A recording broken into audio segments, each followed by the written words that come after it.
Hi, I'm Tim from the DigiVac company, and we made this solution for a customer to automate his pump down. And in creating the solution, we had to instrument the system, so we made sure our controller did what we thought the controller ought to be doing. So briefly, here's the system. A pump down controller based on the DigiVac touch, right? So you press pump down and it pumps the thing down, and you press vent and it vents it up. Pretty cool. So what did we need to make sure we got right? Well, first, we wanted to make sure that the gate pressure we got right.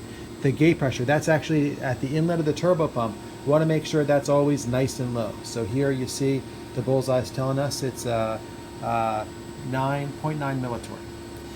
Next, we want to make sure in the 4-line we have the proper turbo backing pressure. So here we have a bullseye dash gauge that's connected to a 0.1 torr capacitance manometer.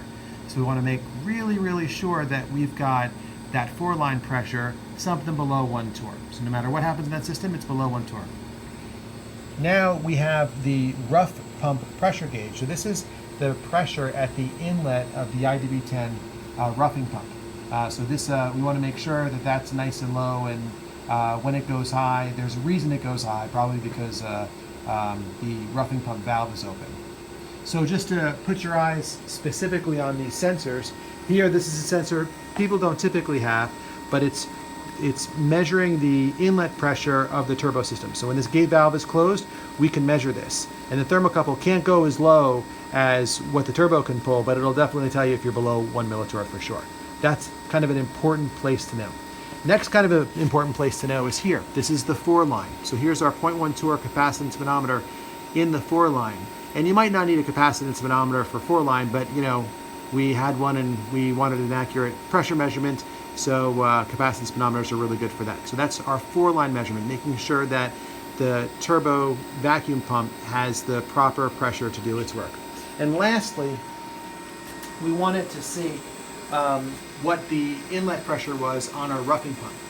And this is important because this sort of tells you a lot.